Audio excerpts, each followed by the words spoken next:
بعده أما بعد فأعوذ بالله من الشيطان الرجيم بسم الله الرحمن الرحيم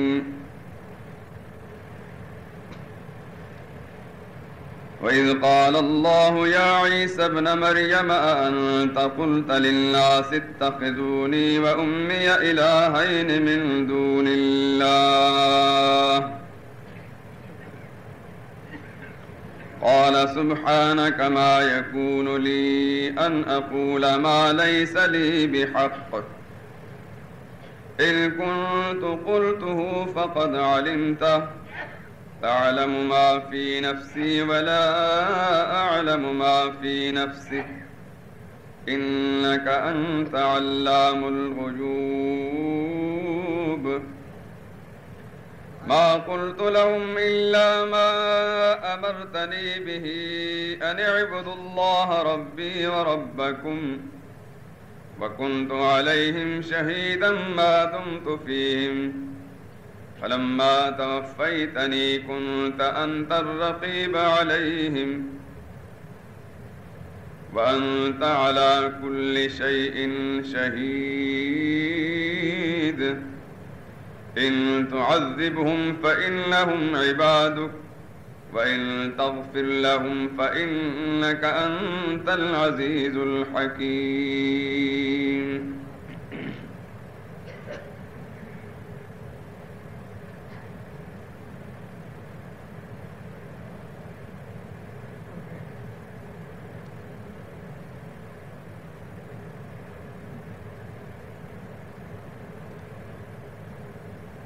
اور اس وقت کو بھی یاد رکھو جب اللہ فرمائے گا اے عیسیٰ بن مریم کیا تم نے لوگوں کو کہا تھا کہ اللہ کے سوا مجھے اور میری والدہ کو معبود بنا لو؟ وہ کہیں گے کہ یا اللہ تو پاک ہے، مجھے کب مناسب تھا کہ میں ایسی بات کہتا جس کا مجھے کوئی حق نہیں۔ اگر میں نے ایسا کہا ہوگا تو تجھ کو معلوم ہوگا، کیونکہ جو بات میرے دل میں ہے تو اسے جانتا ہے، اور جو کچھ تیرے ضمیر میں ہے اسے میں نہیں جانتا۔ بلا شبہ تو ہی علام الغیوب ہے۔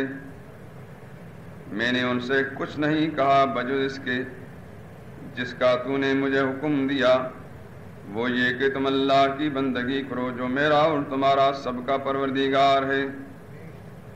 اور جب تک میں ان میں رہا ان کے حالات کی خبر رکھتا رہا۔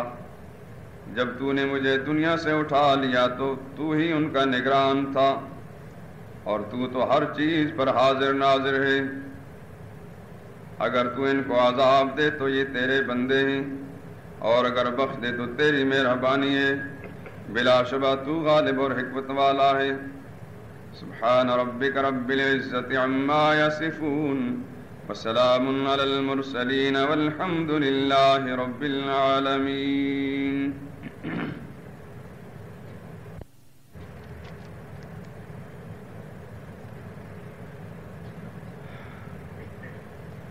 حضرات، جیسا کہ میں نے گزشتہ جمعے میں اعلان کیا تھا کہ اس موضوع کو میں کچھ عرصہ کے لیے موقوف کروں گا۔ دوسرے بہت سے موضوعات ایسے ہیں جن کا تقاضا ہے کہ بیان کیا جائے۔ ابھی ایک رکا ملا ہے کنگ ایڈورڈ میڈیکل کالج کے کسی دوست کی طرف سے۔ لکھتے ہیں کہ آپ نے رمضان المبارک کے پہلے یا دوسرے جمعۃ المبارک کے وعظ میں سورہ یونس کی آیات کا ترجمہ کرتے ہوئے فرمایا تھا کہ وہ تمہاری پکاروں کو سن نہ سکیں گے۔ فرض کرو اگر سن بھی لیں تو وہ تمہاری پکاروں پر لبیک نہ کہہ سکیں گے۔ جبکہ مجھے کسی خطیب مسجد نے کہا ہے کہ اگر یہ بات ہے تو جب ہم قبرستان میں جا کر السلام علیکم یا اہل القبور کہتے ہیں تو مردے کیسے سن لیتے ہیں؟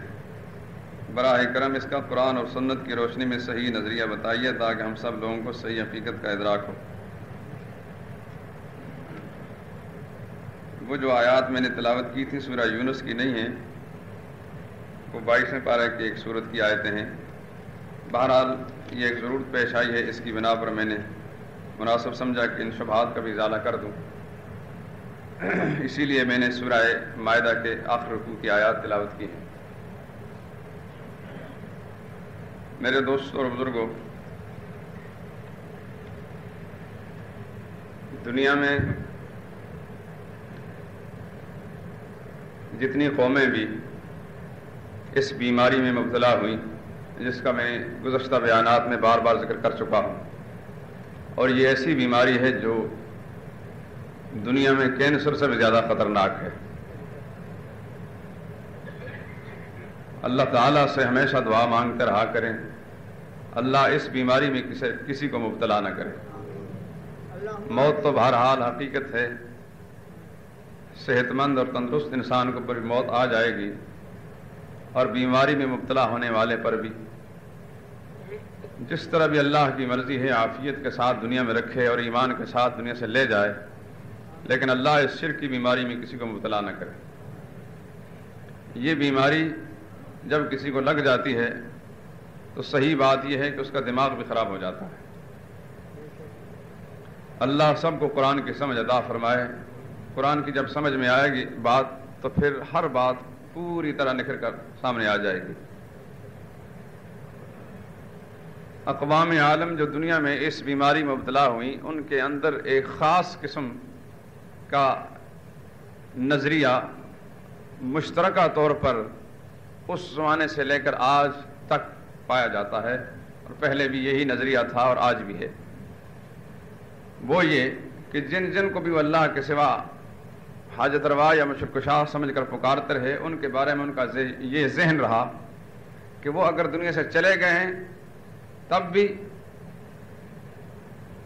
قبروں میں پہنچ گئے ہیں تب بھی، قبر ان کے نزدیک ہے تب بھی یا دور ہے تب بھی، یا وہ زندہ ہیں اور دور دراز علاقوں میں رہتے ہیں تب بھی، ہر حال کے اندر وہ ہمارے حالات کو جانتے بھی ہیں اور ہماری پکاروں کو سنتے بھی ہیں۔ یہ ہے وہ بنیاد جس کی بنا پر ان کو پوجنا اور پکارنا شروع کیا انہوں نے۔ چنانچہ اب بھی جتنے قبر پرست ہیں ان کا یہ خیال ہے کہ ہم جس قبر پر جاتے ہیں نظر و نیاز لے کر، وہ قبر والا جانتا ہے ہمارے حال، اس کو پتا ہے کہ میرا کون سا عقیدت مند کہاں سے دیگ لے کر آیا ہے اور کہاں سے چڑھانے آیا ہے۔ یہی وہ جہالت ہے اور شیطان کا بہکاوا ہے جو بہت سے لوگوں کو تباہ و برباد کر رکھا، اور اسی نقطہ نظر کو لے کر آگے پھر یہ سمجھتے ہیں کہ قبرستانوں میں سے گزرتے وقت جب ہم السلام علیکم یا القبور کہتے ہیں تو قبروں والے سنتے ہیں۔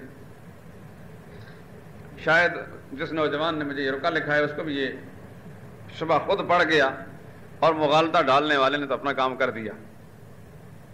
حضرت مجدد الفسانی کی یہ بات میں آپ حضرات کو کئی بار سنا چکا ہوں، مکتوبات کا ترجمہ میں ہو چکا ہے، آپ حضرات کوشش کر کے مجدد صاحب کا مکتوبات کا مطالعہ کیا کریں، صحیح معنی میں اللہ والوں کی تعلیمات کا پتہ چلتا ہے کہ یہ جو کابرین گزرے ہیں ان کی تعلیمات کیا ہیں۔ مجدد صاحب نے متعدد مقامات میں اس بات کو ذکر کیا ہے۔ کہتے ہیں ہمارا ایک پیر بھائی، اچانک اس کی شیطان سے ملاقات ہو گئی، دیکھا کہ وہ فارغ بیٹھا ہوا ہے، بالکل ہاتھ پر ہاتھ رکھے ہوئے، اور کسی قسم کی کوئی حرکت نہیں کر رہا۔ ہمارے اس ساتھی نے پوچھا شیطان سے، تعجب کی بات ہے کہ تو نے آج اپنا دھندا چھوڑ رکھا ہے، جبکہ تو جنت سے نکلتے وقت یہ قسم کھا کر نکلا تھا کہ میں زندگی کے آخری لمحے تک، صبح قیامت تک اس انسان کے پیچھے پڑا رہوں گا، اس کو گمراہ کروں گا۔ کیا وجہ ہے آج تو بالکل فارغ ہو کر بیٹھ گیا؟ کوئی ریٹائرمنٹ لے لی ہے تو نے؟ شیطان نے، یہ مجدد صاحب نے لکھا ہے، شیطان نے جواب میں کہا کہ در حقیقت اس وقت جو میری فرصت فراغت میں دکھائی دے رہی ہے، اصل سبب یہ ہے کہ میں نے اپنے بہت سے شاگرد پیدا کر رکھے ہیں، میرے نمائندے بہت سے دنیا میں ہیں، پیدا ہو چکے ہیں، اب میرا کام انہوں نے لے رکھا ہے۔ اور یہ بات مجدد صاحب نے صاف لفظ میں لکھی ہے اپنے مکتوبات کے اندر کہ علماء وقت، اس وقت کے زمانے کے مولویوں نے میرا کام لے رکھا ہے، جو دھندا میں کیا کرتا تھا اب وہ انہوں نے لے رکھا ہے، وہ سنبھال رکھا ہے، اب میں اس لیے فارغ بیٹھا ہوا ہوں۔ اسی لیے رکع میں لکھا کہ کسی خطیب صاحب نے شامت اعمال سے اس قوم پر خدا کا عذاب بن کر یہ لوگ مسلط ہوئے۔ لا علی التعیین، ہر وہ شخص جو خدا کی کتاب اور محمد رسول اللہ کے تعلیمات کے علاوہ لوگوں کے سامنے پیش کرتا ہے جو کتاب و سنت کے متصادم چیزیں ہیں وہ شیطان کا ایجنٹ ہے اور شیطان کا نمائندہ ہے، خواہ وہ کوئی پیر ہے یا کوئی مولوی ہے، اس سے کوئی پرواہ نہیں، کسی فرقے کا ہے وہ۔ اس لیے آج تک آپ حضرات جانتے ہیں کہ میں کسی فرقے کا نام نہیں لیتا، کیونکہ مجھے اس سے بحث کوئی نہیں۔ میں نے خدا کا قرآن پیش کرنا ہے، جو شخص خدا کی کتاب پر اعتماد کرتا ہے اس کو مان لے۔ کل قیامت دن اللہ یہ نہیں پوچھیں گے کہ تو دیوبندی تھا یا بریلوی تھا یا فلاں تھا یا فلاں تھا، اللہ یہ پوچھیں گے تو نے میری کتاب کے مطابق زندگی گزاری ہے، میرے نبی کی تعلیمات کے مطابق زندگی گزاری ہے یا نہیں۔ کوئی شخص دیوبندی کہلا کر بدعات کا کام کرتا ہے، شرک کا کام کرتا ہے، وہ پلے درجہ کا شیطان ہے۔ دیوبندیت بریلویت کے اندر کوئی نجات نہیں ہے، بات ہے صاف۔ قرآن کریم کی حقائق میں آپ کے سامنے پیش کرتا ہوں، اس کے بعد آپ خود فیصلہ کر لیں۔ قرآن کریم کی یہ آیات جو میں نے انتخاب کیا ہے 7ویں پارے میں سورہ مائدہ کے آخری رکوع کی آیتیں ہیں، اور ان آیات کریمہ کے اندر اس سوال اور اس جواب کا ذکر ہے جو قیامت کے دن حضرت عیسیٰ علیہ السلام سے پروردگار عالم فرمائیں گے۔ اور یہ جو شبہ اس وقت وارد کیا گیا ہے رقیہ کی شکل میں، در حقیقت اس شبہ کا جواب بھی ان آیات کے اندر موجود ہے، اور اس کی تائید میں قرآن کریم کی مزید آیات میں پیش کرتا ہوں۔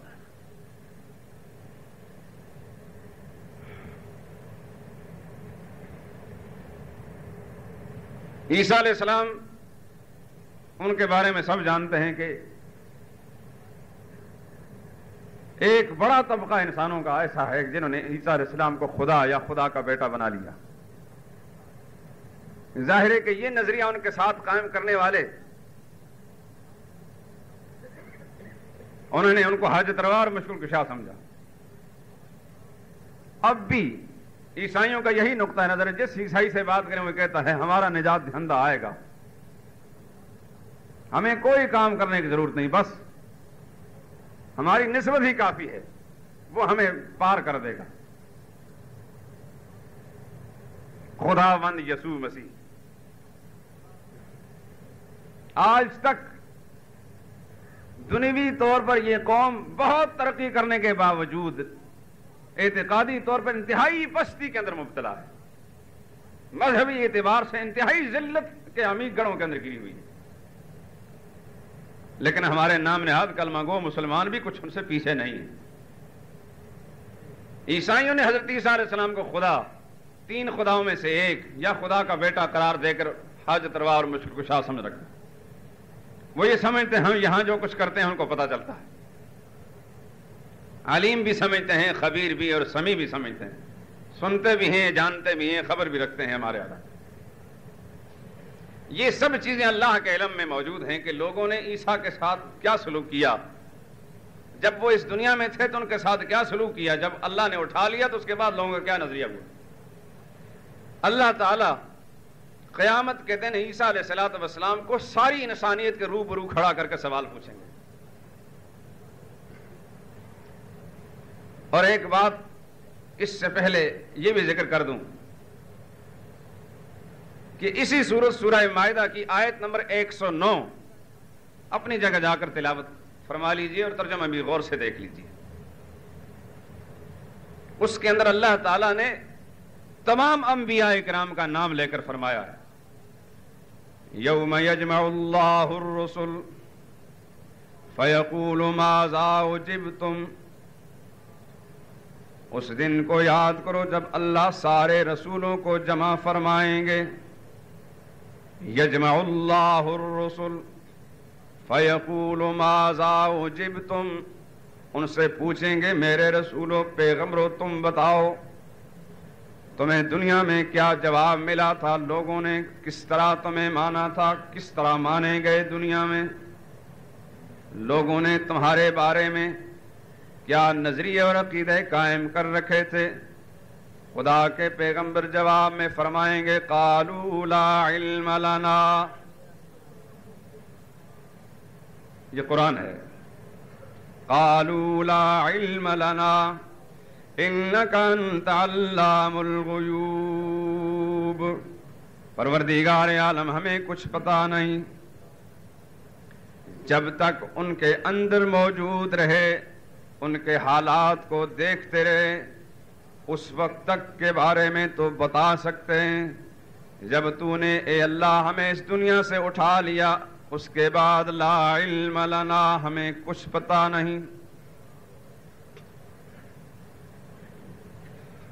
اب اس کی مزید وضاحت عیسیٰ علیہ السلام کی زبان سے سنیں، انفرادی طور پر ان کا خاص ذکر کیا گیا۔ اذ قال اللہ یا عیسی ابن مریم، اللہ پوچھیں گے اے عیسیٰ مریم کے بیٹے، اَأَنْتَ قُلْتَ لِلنَّاسِ اتَّخِذُونِي وَأُمِّيَ إِلَٰهَيْنِ مِن دُونِ اللَّهِ، آپ جواب دیں کیا آپ نے لوگوں کو یوں کہہ رکھا تھا مجھے اور میری ماں کو اللہ کے سوا دو الہ اور معبود بنا لینا؟ کیا آپ نے کہا تھا لوگوں سے؟ اس لیے کہ دنیا میں ہزاروں لاکھوں انسان آپ اور آپ کی والدہ کے بارے میں یہی نظریہ قائم رکھتے رہے، آپ کو بھی الہ سمجھتے رہے، آپ کی ماں کو بھی الہ سمجھتے رہے۔ آپ بتائیں کہ آپ نے ان سے یہ کہا تھا کہ مجھے اور میری ماں کو معبود بنا لینا؟ اللہ کے پیغمبر حضرت عیسیٰ علیہ السلام جواب میں فرمائیں گے قال سبحانک، گھبرا کر خوف زدہ ہو کر اس سوال کے جواب میں لرزاں ترساں اللہ کے دربار میں کہیں گے سبحانک یا اللہ تو پاک۔ قرآن کریم کے اندر جا بجا مطالعہ کرنے سے ہمیں یہ معلوم ہوتا ہے کہ جب بھی اللہ کے کسی سوال کے جواب میں خواہ وہ کوئی فرشتہ ہو یا خدا کا کوئی پیغمبر ہو، جب دیکھتے ہیں کہ وہ صاحب جلال ذات ہم سے کوئی سوال کر رہی ہے اور سوال بڑا زبردست ہے، تو سب جواب میں پہلا جملہ یہ کہتے ہیں سبحانک یا اللہ تو پاک، اور وہی جواب حضرت عیسیٰ علیہ السلام دیں گے قال سبحانک، اے اللہ تو پاک، ما یکون لی ان اقول ما لیس لی بحق، میرے اللہ مجھے کیا حق پہنچتا ہے کہ میں ایسی بات زبان سے نکالوں جس کا مجھے کوئی حق نہیں، میری شایان شان کیسے ہو سکتا ہے؟ اور یہ جو سوال و جواب ہوگا اس سے پہلے ان آیات کے اندر ایک پورے رکوع میں اللہ تعالیٰ نے عیسیٰ علیہ السلام پر کیے گئے انعامات کی ایک فہرست بیان کی۔ پہلے اللہ اپنی نعمتیں یاد دلائیں گے اور آخر میں یہ سوال پوچھیں گے۔ اس لیے عیسیٰ علیہ السلام فرمائیں گے ما یکون لی، میرے پروردگار میری شایان شان کیسے ہو سکتا ہے کہ ایسی نامعقول بات زبان سے نکالوں؟ ان کنت قلتہ فقد علمتہ، بالفرض اے اللہ میں نے اگر یہ بات کہی بھی ہے تو اے اللہ تجھ سے تو کوئی چیز پوشیدہ نہیں، تو جانتا ہے۔ انک انت علام الغیوب، اے اللہ غیبوں کا جاننے والا تو ہی ہے۔ یہی جواب تمام انبیاء دیں گے اور یہی جواب عیسیٰ علیہ السلام انک انت علام الغیوب۔ اور اس کے بعد پھر مزید قدر تفصیل سے بات کرتے ہیں ما قلت لهم الا ما امرتنی بہ، میرے پالنے والے میں نے تو دنیا میں جب تک ان لوگوں کے سامنے رہا جو بات زبان سے نکالی یہی نکالی، ما امرتنی بہ، میرے مالک جو تیری طرف سے وہی مجھ پر نازل ہوتی رہی وہی میں ان لوگوں کو پڑھ پڑھ کر سناتا رہا۔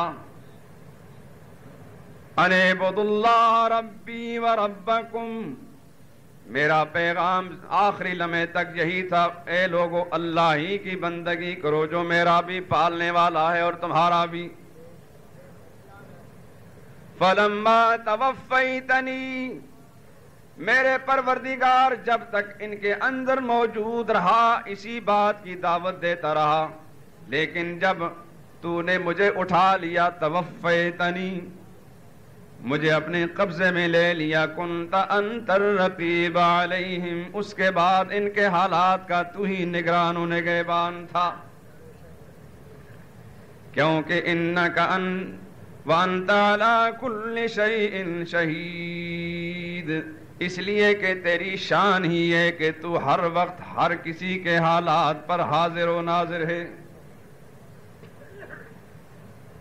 بس اس وقت تک کے حالات کو جانتا ہوں جب ان کے اندر موجود تھا. جب اٹھا لیا، چاہے مجھے زندہ تو نے آسمانوں پر رکھا، تب بھی مجھے دنیا والوں کے حالات کا کچھ پتہ نہیں. اس کے ساتھ مزید چند اور حوالے سن لیں تو پھر مزید ایک بات کہوں گا. یہ تو عیسیٰ علیہ السلام اور دوسرے انبیاء اکرام کے سوال و جواب کا حال ہے.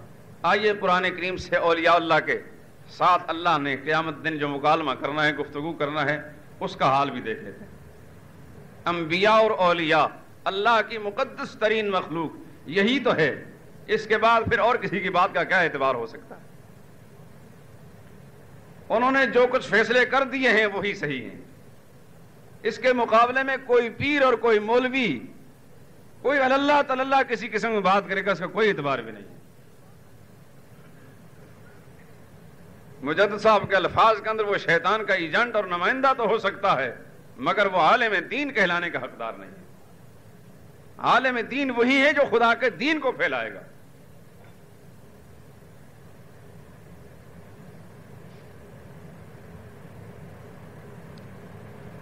گیارہویں پارے میں سورہ یونس کی آیت 28 اور 29،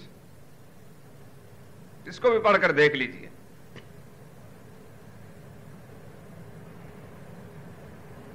وَيَوْمَ نَحْشُرُهُمْ جَمِيعًا ثُمَّ نَقُولُ لِلَّذِينَ أَشْرَكُوا مَكَانَكُمْ أَنْتُمْ وَشُرَكَاؤُكُمْ. قیامت کے دن ہم سب لوگوں کو جمع کریں گے، سارے کے سارے اللہ والے بھی جمع ہوں گے، اولیاء اللہ بھی، اور ان کو پوجنے پکارنے والے بھی روبرو کھڑے ہوں گے. نحشرہم جمیعا، اکٹھا کریں گے. ثم نقول للذین اشرکوا مکانکم، پھر جو ان کو پوجنے پکارنے والے بدبخت پجاری ہوں گے انہیں کہا جائے گا مکانکم، الگ ہو جاؤ، ان کی صفوں سے الگ ہو جاؤ. مکانکم انتم وشرکاؤکم، اولیاء اللہ کو ایک صف میں کھڑا کر کے، پجاریوں کو دوسری صف میں کھڑا کر کے اللہ پوچھیں گے. قرآن نے عجیب نقشے کھینچے. فَزَيَّلْنَا بَيْنَهُمْ، ان دونوں میں تفریق ڈال کر، دونوں جماعتوں میں جدائی ڈال کر ہم پوچھیں گے، بتاؤ اللہ والو، تم نے انہیں کہا تھا کہ ہماری نیازیں دو، چڑھاوے دو، انہیں بتایا تھا کہ تم نیازیں لے کر آؤ گے تو ہم تمہارے حالات کو جانیں گے، تمہاری ضرورتیں پورا کریں گے، بتاؤ. وَقَالَ شُرَكَاؤُهُمْ مَا كُنْتُمْ إِيَّانَا تَعْبُدُونَ، اللہ کے دربار میں کھڑے ہو کر کہیں گے، ان کو مخاطب کر کہیں گے، ما کنتم ایانا تعبدون، ہم تمہیں جانتے بھی نہیں تم کون ہو. ہم صاف انکار کرتے ہیں کہ تم ہماری قبروں پر آئے نہیں. ہم صاف صاف انکار کرتے ہیں ہمیں کسی نے نہیں پوجا، کسی نے نہیں پکارا.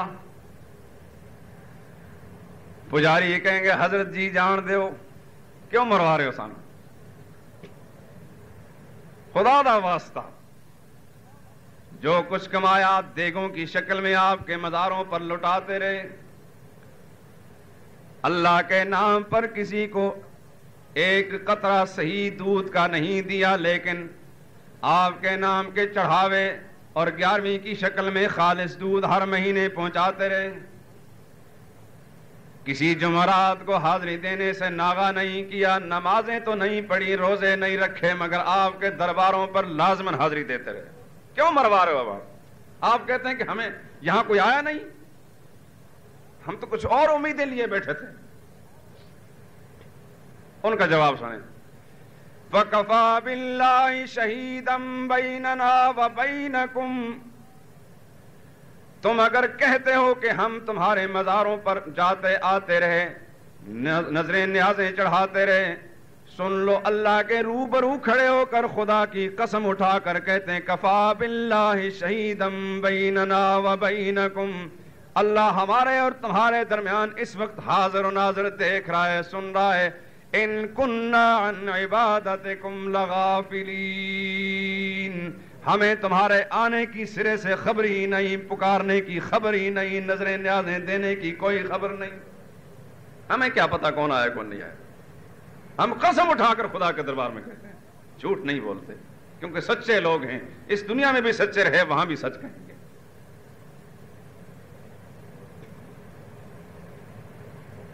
ایک مقام یہ، ایک دوسرے مقام میں سورہ فرقان 18ویں پارے کے آخری صفحے پر چلے جائیں، آیت نمبر 17 اور 18 پڑھ لیں۔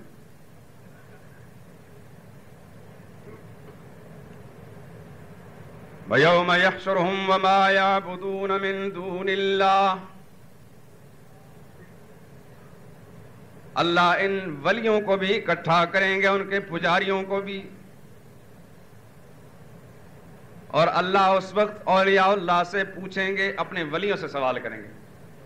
فَيَقُولُ أَأَنْتُمْ أَزْلَلْتُمْ عِبَادِي هَؤُلَاءِ أَمْ هُمْ ضَلُّوا السَّبِيلَ، اے میرے ولیو، میرے نیک بندو، أَأَنْتُمْ أَزْلَلْتُمْ عِبَادِي هَؤُلَاءِ، کیا تم نے میرے ان بندوں کو گمراہ کیا تھا یا یہ خود گمراہ ہوئے بہک گئے تھے؟ بتاؤ کون سی بات ہے؟ ان کے گمراہی میں تمہارا ہاتھ ہے یا خود انہوں نے اپنا بیڑا غرق کیا؟ قالوا سبحانک، دیکھو یہاں بھی جواب ہوئی ہے، سارے کے سارے یا کہیں گے یا اللہ تو پاک، ما کان ینبغی لنا ان نتخذ من دونک من اولیاء، پروردگار عالم یہ کیسے ممکن ہو سکتا ہے کہ ہم ان کو شرک کی تعلیم دیں؟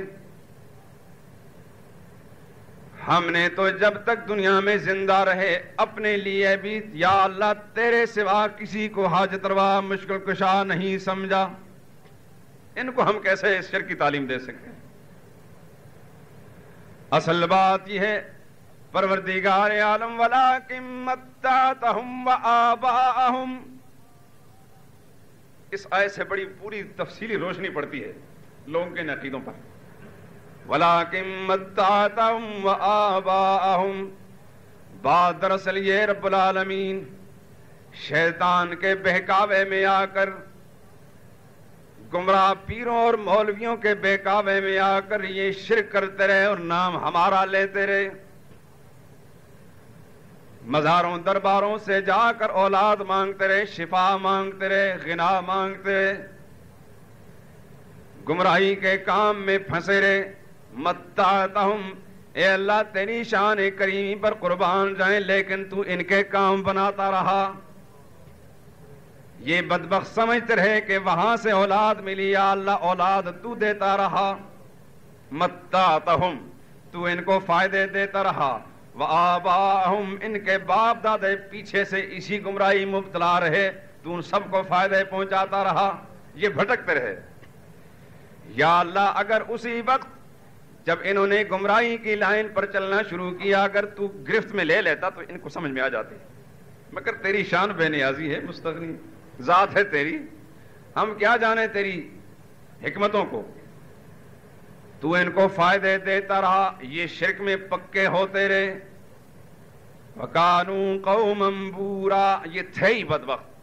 اگر تو نے بر وقت ان کو تازیانہ عبرت لگایا ہوتا تو شاید یہ واپس آ جاتے، اور یہ نام ہمارا لیتے رہے اور تیرے روبرو شرمندہ ہو رہے ہیں۔ یا اللہ ہمارا اس میں کوئی قصور بھی نہیں۔ اور اسی قسم کا سوال قرآن بتاتا ہے کہ خدا کا فرشتوں سے بھی ہوگا، فرشتوں سے بھی سوال کیا جائے گا، ان سے بھی اس لیے کہ مشرکین جس طرح مشرکین مکہ ہوئے، اس طرح اور بہت سی مشرکین ان کو خدا کی بیٹیاں سمجھ کر پکارتے تھے، جس طرح یہود و نصارى عیسیٰ اور عزیر علیہ السلام کو خدا کا بیٹا سمجھ کر پکارتے رہے، مشرکین نے خدا کے فرشتوں کو خدا کی بیٹیاں سمجھ کر پکارا، اور بیٹیاں یوں قرار دیا، کہتے ہیں کہ جس طرح باپ کے گھر میں بیٹی لاڈلی ہوتی ہے، اور باپ بیٹی کی کسی بات کو رد نہیں کرتا.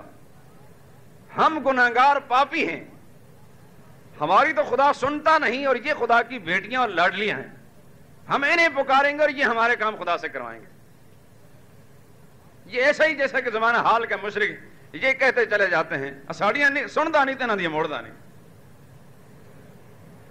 یعنی ایسی جہالت، ایسی بدبختی ہے کہ اللہ پاک نے اپنے قرآن میں بار بار فرمایا میں ہر ایک کی سنتا ہوں.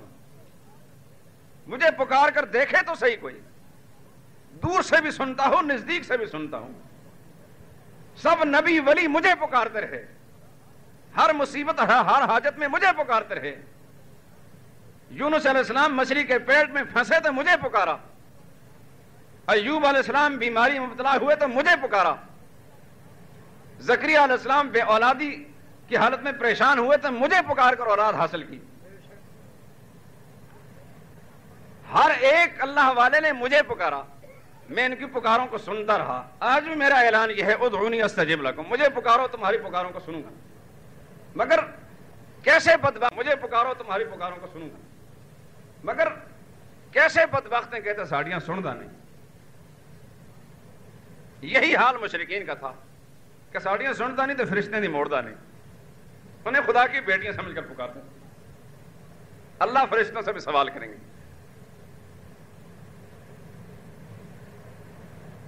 سورہ سبا کی آیت نمبر 40 اور 41 اس کو پڑھ کر دیکھ لیں آپ 22 پارے میں. وَيَوْمَ يَحْشُرُهُمْ جَمِيعًا، ایک ہی انداز ہے ہر آیت کا. اللہ ان سب کو جمع فرمائیں گے. ثُمَّ يَقُولُ لِلْمَلَائِكَةِ، پھر اللہ فرشتوں سے پوچھیں گے أَهَؤُلَاءِ إِيَّاكُمْ كَانُوا يَعْبُدُونَ، اے میرے فرشتوں تم بتاؤ یہ لوگ تمہیں پوجا پکارا کرتے تھے، بتاؤ. قالوا سبحانک، فرشتے جواب میں کہیں گے سبحانک یا اللہ تو پاک. انت ولینا من دونہم، اے اللہ ہمارا ان کے ساتھ کوئی تعلق نہیں، ہم نے ساری زندگی اپنا ربط اور ذبیالت ایزاد کے ساتھ جوڑے رکھا. انت ولینا من دونہم، ہم ان کو جانتے پہچانتے بھی نہیں بدبختوں کو. بل کانوا یعبدون الجن، ہماری پوجا پکار کوئی نہیں ہوئی طرح کی شیطان جو جنوں میں سے. کانوا یعبدون الجن، شیطان کے بہکاوے میں آ کر کام شیطان کا کرتے رہے، نام ہمارا لگاتے رہے. قرآن کریم کے متعدد مقامات سے یہ حوالے آپ کے سامنے آ گئے. اولیاء اللہ سے بھی سوال، انبیاء کرام سے بھی سوال، خدا کا فرشتوں سے سوال ہوگا. سب کے جواب جو ہے ایک ہی طرح کے ہوں گے. اب قرآن کریم کی وہ آیت جو سورہ فاطر کی ہے، والذین تدعون من دون اللہ من دونہ ما یملکون من قطمیر، جن کو تم اللہ کے سوا پکارتے ہو سن لو وہ تو اتنے بے اختیار ہیں کہ کھجور کی گھٹلی کا اختیار بھی نہیں رکھتے. ما یملکون من قطمیر پڑھ کر دیکھ لیں قرآن کریم کی آیت کو. قرآن کی سچائیوں کو رد کر کے انسان دار اسلام سے نکل جاتا ہے. کسی مولوی پیر کی بات کو رد کرنے سے تمہارے ایمان میں کوئی فرق نہیں پڑے گا، مگر خدا کے قرآن کو رد کرنے سے ایمان اسلام میں کچھ ایسا باقی نہیں رہے گا. قصے اور جھوٹی کہانیاں اور جعلی کرامتیں سنا سنا کر اس قوم کا بیڑا غرق کر رکھا اور خدا کے قرآن سے دور رکھا ہے. ایک خالی ذہن مسلمان گھر سے نکلتا ہے، سوچتا ہے کہ خدا کا دین کہیں سے مل جائے، مسجد کا رخ کرتا ہے، وہاں ظالم جو ہے ان کے دین ایمان کا کباڑا کر رہے ہیں. اگر خدا کا قرآن سنا، اتنی عظیم کتاب، اگر ایک جمعے میں ایک آیت کا مفہوم بھی صحیح دیانت امانت کا ساتھ سنایا جائے تو یقین یہ قوم جو ہے خدا کی کتاب سے آگاہ اور واقف ہو جائے. قرآن والذین تدعون من دونہ ما یملکون من قطمیر، قطمیر عربی زبان میں کھجور کی گھٹلی کو کہتے ہیں. کھجور کا نام اللہ نے نہیں لیا، گھٹلی کا نام لیا، کیونکہ کھجور جو کھانے میں آتی ہے وہ تو کارآمد چیز ہے. گھٹلی جو بیکار چیز ہے رب العالمین ان کے بے اختیار ہونے کا اس قدر عموم بیان فرماتے ہیں کہ اس بیکار چیز کا بھی اختیار میں نے نہیں کیا جس کو باہر پھینک دیا جاتا ہے. بلکہ ایک اور بات، عربی لغت کے اعتبار سے وہ جو گھٹلی ہوتی ہے اس کا نام بھی قطمیر نہیں. اس گھٹلی کے اوپر جو باریک سی جھلی ہوتی ہے، آپ نے غور سے کبھی دیکھا ہوگا، گھٹلی کے اوپر جو باریک سی جھلی ہوتی ہے اس کا نام قطمیر ہے. اللہ فرماتے ہیں کہ کھجور کی گھٹلی، کھجور نہیں گھٹلی، گھٹلی نہیں، اس کے اوپر جو باریک جھلی ہے اس کا اختیار میں نے ان کو نہیں دیا. یہ کیا سمجھ رہے ہیں؟ اور پھر اگلے ٹکڑے میں یہ فرمایا ما یملکون من قطمیر ان تدعوہم لا يسمعوا دعاکم، اگر تم ان کو پکارو تمہاری پکاروں کو سن نہ سکیں گے. قرآن تو ڈرتا نہیں، میں ڈر سکتا ہوں، کوئی مولوی ڈر سکتا ہے کہ چلو محلے دار مخالف ہو گئے، کوئی چودھری صاحب مخالف ہو جائیں گے، وظیفہ بند ہو جائے گا، مسجد سے نکال دیں گے. خدا تو نہیں ڈرتا کسی سے. یہ سارے حکمران، یہ سارے حکومت والے سر پیٹ لیں، اللہ اپنے فیصلے نہیں بدلے گا. قرآن کی سچائیاں نہیں بدل سکتی. لا يسمعوا دعاکم، نہیں سنیں گے تمہاری پکاروں کو. ولو سمعوا، فرض کرو، بالفرض سن بھی لیں. فرض کرنا تو ناممکن نہیں نا، فرض تو ہوتا ہی رہتا ہے. فرض کرو ایسا ہو جائے، یعنی بات ہوئی تو نہیں لیکن فرض کرو مان لیتے ہیں. ولو بالفرض سمعوا، سن بھی لیں. مستجابوا لکم، تمہیں قیامت تک جواب نہیں دے سکیں گے، تمہاری پکاروں پر لبیک نہ کہہ سکیں گے. ایک اور آیت سنیں، اس میں اللہ پاک نے مثالوں کے ذریعے سمجھایا. وما يستوي الأعمى والبصير، برابر نہیں دیکھنے والا اور اندھا.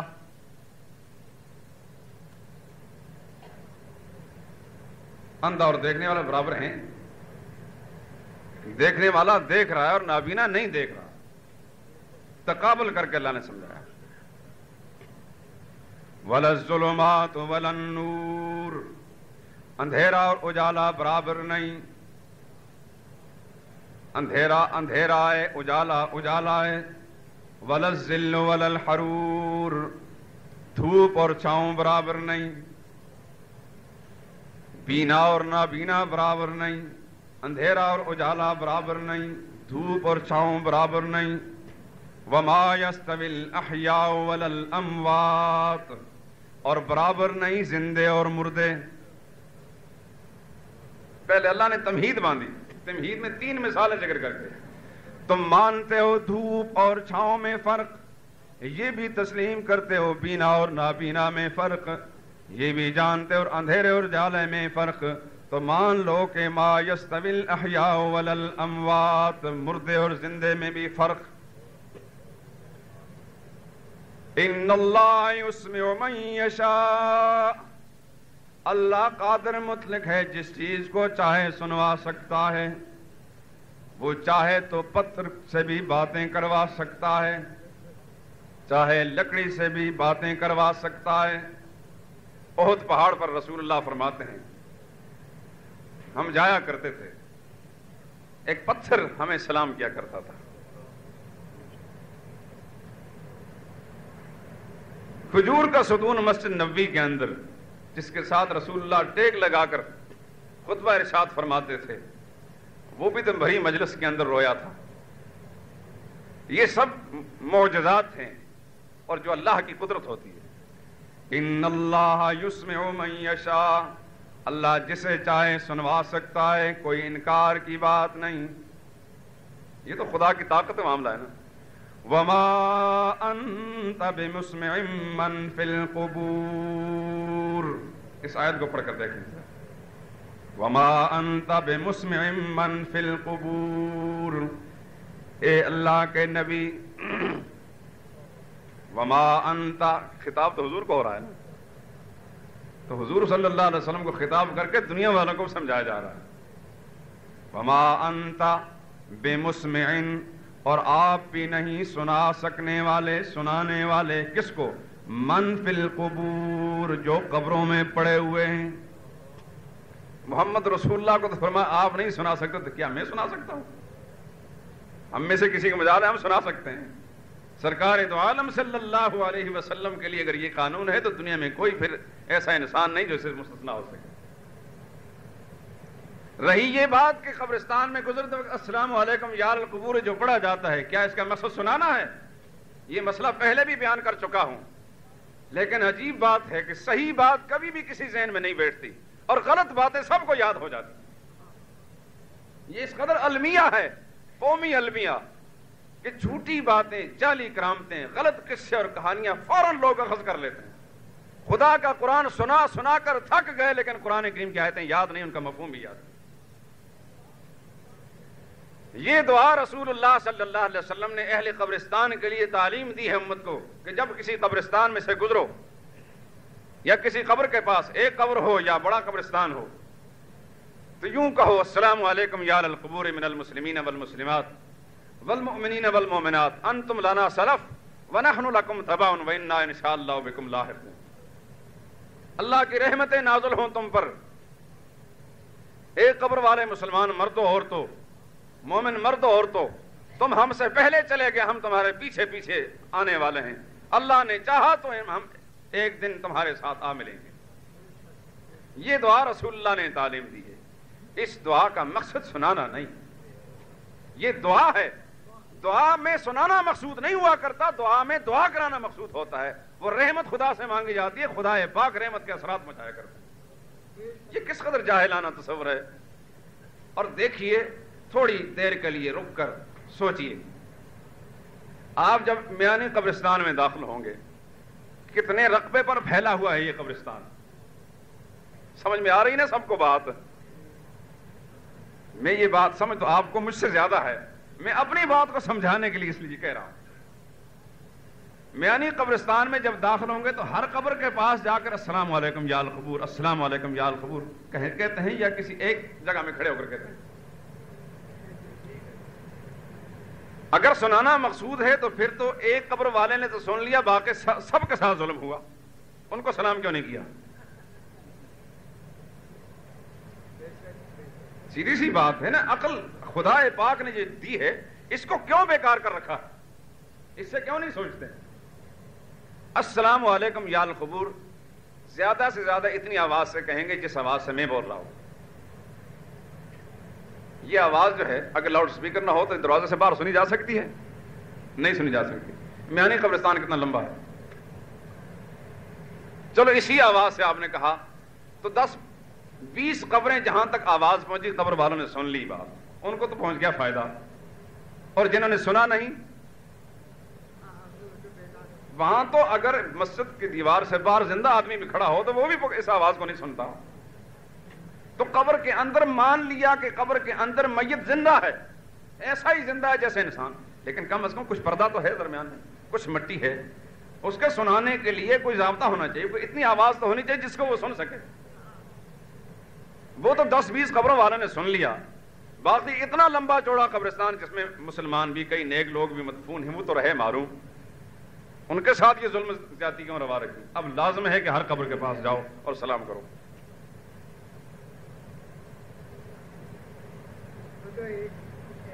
یہ ہوتا نہیں ایسا. یہاں پھر ہر ایک کا ذہن یہ جواب دے گا کہ نہیں جی ہم تو نہیں سنا سکتے، اللہ سناتا ہے. تو پہلے ہی مان لو کہ اللہ پہنچاتا ہے، آواز آپ کے نہیں پہنچاتا، اس کے اثرات پہنچاتا ہے. زندہ آدمی لندن میں امریکہ میں بیٹھا ہے، آپ اس کے لیے دعا مانگیں، بیٹا ہو یا کوئی اور عزیز یا دوست، تو آپ نے یہاں دعا مانگی، زندہ وہاں بیٹھا ہے، سن لی اس نے بات؟ نہیں سنی. مگر کیا کسی کے لیے آپ سچے دل سے دعا مانگیں اس کے اثرات پہنچتے کہ نہیں پہنچتے؟ اس کا فائدہ اس کو پہنچے گا، زندہ ہے تو تب پہنچے گا، فوت شدہ تو تب پہنچے گا. کیا اس مسجد میں بیٹھ کر اہل قبرستان کے لیے دعا مانگے اللہ نہیں پہنچائیں گے اس کو؟ لازمی طور پر قبرستان میں جانے کی ضرورت ہے کہ وہاں جا کر دعا مانگو گے تو وہ سنیں گے تو تب فائدہ پہنچے گا، اور جب تک سنیں گا نہیں اپنے کانوں سے فائدہ نہیں پہنچے گا. تو مسجدوں میں ہم جو آئے دن دعائیں مانگتے ہیں، جمعے کے روز بھی دعائیں مانگتے ہیں فوت شدہ لوگوں کے لیے، لوگ کہتے بھی ہیں دعا مانگو، اللہ اس کے فائدے پہنچاتے ہیں. قبر میں پڑا ہوا وہ نہیں سنتا. اس لیے کہ اول تو یہ اس بات کا ثبوت ہی کوئی نہیں کہ قبر کے اندر اس کا وجود بھی ہے، سوائے خدا کے پیغمبر کے علیہم الصلاۃ والسلام کسی کا بدن صحیح سالم رہ جانا اس کی کوئی ضمانت نہیں۔ اللہ چاہے تو صحیح سالم رکھ لے، اس کی مثالیں بھی دنیا میں ہوئی ہیں، اور نہ چاہے تو نہ رکھے۔ صرف ایک طبقے کی ضمانت ہے، وہ خدا کے نبیوں کا علیہم السلام، ان کے بدن صحیح سالم جیسے رکھے جاتے ہیں قیامت کو اسی طرح اٹھیں گے، مٹی ان کے بدن کو نہیں کھا سکتی، باقی کسی کے بدن کی ضمانت نہیں۔ ہم نہیں دیکھتے، مشاہدہ نہیں کرتے کتنی قبریں ٹوٹتی جاتی ہیں، ان کے اندر چند ہڈیاں بھی بعض اوقات ہوتی ہیں، بعض ہڈیاں بھی نہیں ہوتی، لیکن اگر وہاں مسلمان دفن ہوا تھا تو کیا اس دعا کا اثر کو نہیں پہنچے گا؟ کہاں سنتا ہے وہ؟ سن کہاں رہا ہے؟ جہاں اس کو خدا نے پہنچایا خدا اس کو وہاں سنا رہا۔ ایک مسلمان اگر آگ میں جل جائے، راکھ بن جائے، آپ دعا کریں گے، سنے گا نہیں، مگر فائدہ اس کو وہاں پہنچے گا۔ اس کی راکھ بھی اگر فضا آسمانی بکھیر دی گئی، لیکن خدا کے ہاں تو وہ زندہ ہے، اللہ اس کو پہنچا رہے ہیں۔ مچھلیاں کھا گئی، مچھلیوں کے پیٹ میں چل کر غذا بن گیا، خدا اس کو بھی فائدہ پہنچاتا ہے۔ خدا قبروں کا محتاج نہیں کہ قبر کسی کی بنے گی اور اس کے اندر اس کو دفن کیا جائے گا تو سنے گا، یہ ویسے ہی نامعقول سی بات ہے۔ آپ ایک دفعہ السلام علیکم یا القبور اتنے بڑے قبرستان میں کہیں گے، پورے قبرستان کے مسلمان کو خدا فائدہ پہنچائے گا۔ حالانکہ سنا تو شاید ایک قبر والے نے بھی نہیں۔ ہو سکتا ہے کہ آپ ایسی قبر کے پاس کھڑے ہوں جو ٹوٹی پھوٹی ہے، جس کے اندر ہے ہی کچھ نہیں، لیکن اللہ نے فائدہ پورے قبرستان کو پہنچایا ہے۔ اصل میں دعا کے اندر سنانا مطلوب نہیں ہوا کرتا، دعا میں فائدہ پہنچانا مطلوب ہوتا، اور وہ فائدہ پہنچ جاتا ہے۔ اس لیے یہ مغالطہ دینا ایسے لوگوں کو، بیچاروں کو جو قرآن کریم سے ناواقف ہیں، یہ محض شیطانی وسوسہ۔ اور قرآن کریم شد و مت سے بول بول کر کہہ رہا ہے، ایک آیت نہیں، آپ کو قرآن کریم کی متعدد آیات ملیں گی۔ وَمَنْ أَضَلُّ مِمَّنْ يَدْعُو مِن دُونِ اللَّهِ مَن لَّا يَسْتَجِيبُ لَهُ إِلَىٰ يَوْمِ الْقِيَامَةِ 26ویں پارے میں سورہ احقاف کی آیت ہے۔ اس سے بڑا گمراہ کوئی نہیں جو اللہ کے سوا ان کو پکارتا ہے، جو قیامت تک کے لیے ان کی پکاروں کا جواب نہیں دے سکتے۔ کس طرح جواب دے سکیں گے؟ وَهُمْ عَن دُعَائِهِمْ غَافِلُونَ، وہ ان کی دعا و پکار سے ہی بے خبر اور غافل ہیں۔ اللہ تو کہتے ہیں نہیں سنتے، اللہ کہتے ہیں غافل ہیں، یہ کہتے ہیں یہ سنتے ہیں۔ ہم تو مکلف ان کی باتوں کو ماننے کا نہیں ہیں، ہم پابند ہیں خدا کے قرآن کو ماننے کے، محمد رسول اللہ صلی اللہ علیہ وسلم کی تعلیمات کو ماننے کے۔ حضور صلی اللہ علیہ وسلم کی تعلیمات میں ایسی کوئی چیز موجود نہیں۔ اور ایک بات آپ کو ایسی بتا دوں کہ جس کو عام انسان اپنی عقل کے ترازو میں توڑ سکتا ہے، حضور اکرم صلی اللہ علیہ وسلم کی وصال کے بعد آپ کا روضہ اطہر مسجد نبوی کے ایک کنارے پر بنا، آج بھی موجود، مدینے کے اندر بنا، سب صحابہ وہاں موجود تھے، شب و روز صلاۃ و سلام پڑھنے والے تھے، کثرت سے درود و سلام پڑھنے والے۔